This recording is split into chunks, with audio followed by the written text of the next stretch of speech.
Good afternoon, ladies and gentlemen. We are very honored to be on that stage, and we want to talk to you about automotive spice. And we want to encourage you to look at automotive spice not as a shackle, but a booster for your quality. What's quality in automotive business in the last years was very successful and very special topic, automotive businesses. So we have a look in the history of automotive businesses. What was the thing made things great? Right.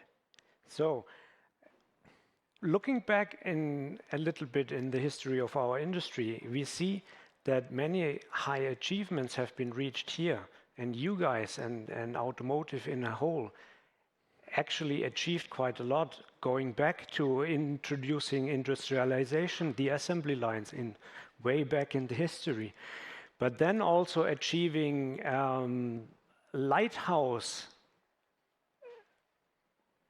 innovations like the Toyota principle, copied in many other industries. And that, in summary, as you can see, many things have been conceived in automotive.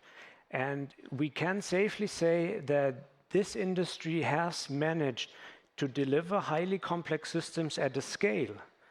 And now, if you remember back the panel this morning, there is a talk of the OEMs, the cornerstones of the industry being endangered and being maybe falling back behind.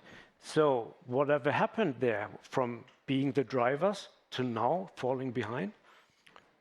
What comes next to automotive business? Software. Oh, damn it. Everything is red.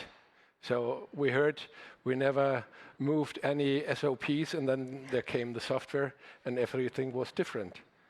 But what is different with software in the automotive business? So we have no specs, no requirements. Each project sometimes repeats the same mistakes again. We have traces we can't use, we don't look at it right now, and we have a no zero bug culture. But is that really special for automotive?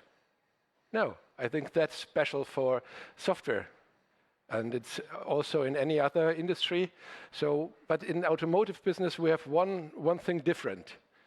We have the situations that sometimes, maybe often, we are switching the horses during the races.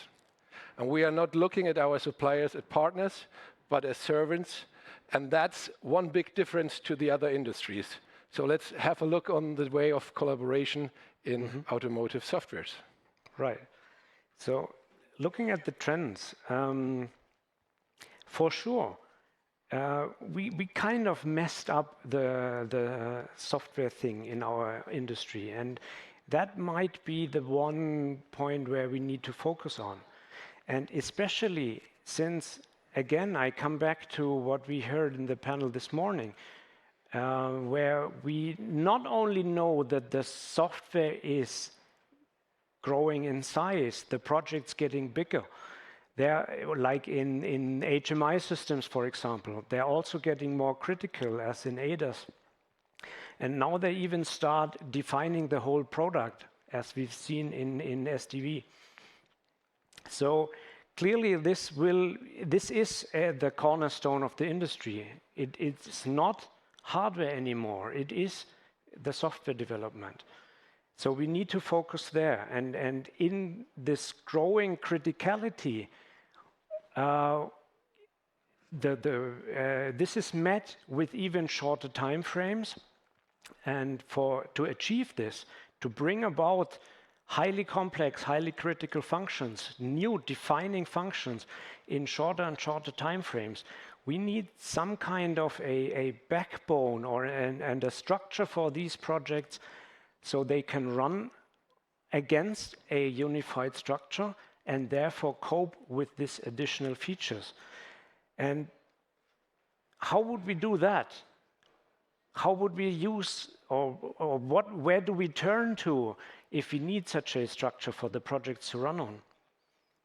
And now there comes the solution, which is called Automotive Spice.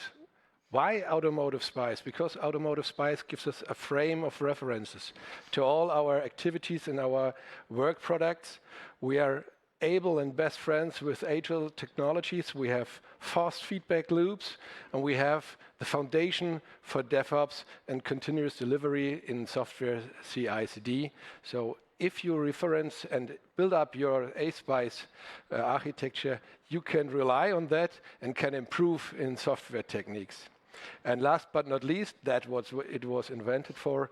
It's a strong foundation for safety and security. Let's have a deeper look inside the different levels.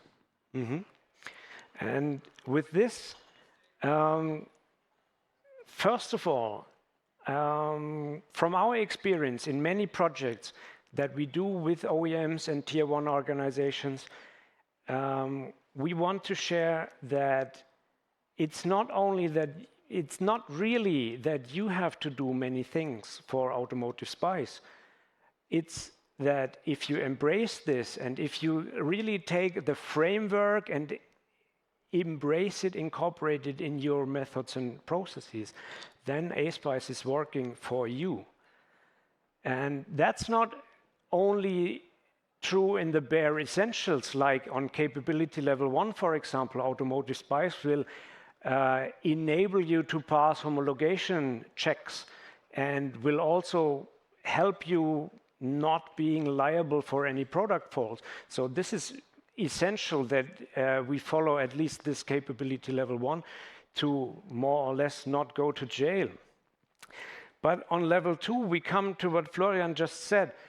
Level 2 stresses transparency and flexibility in the project and will enable you to incorporate these core agile values in your product development. And that's, again, I refer back to the panel this morning. This is where we need to go.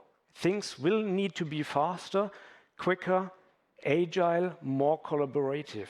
And finally, on level 3, you will be able to scale your teams, shift teams and capacity from projects to other projects with more ease. So that really sounds good, doesn't it? That sounds perfect. And we'll have one last slide for you where you can find some key findings. So when you look back in the automotive history, you have industrialization as a big cornerstone. And what is it now in the software business? It's continuous delivery. Also, again, available.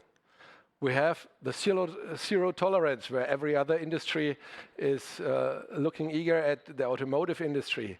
But right now, we need in the software business test automation and zero bug software continuous integration. Summing it all together, we have rapid learning cycles back in the automotive engineering, and in the software business, we have agile and transparency and traceability. Therefore, we think, and I think everyone here on stage and in the afternoon and tomorrow will agree, we have to invest in software engineering to build a better future for our automotive industry, for your automotive industry, because software is the future of automotive vehicles. Therefore, if you don't know how to start your next project regarding Automotive Spice or the boundaries of regulations, come to us. We are outside. Call us, talk to us. We are pleased to talk to you and show you how you can get along with ASPICE regulatories in your next projects. Thank you very much.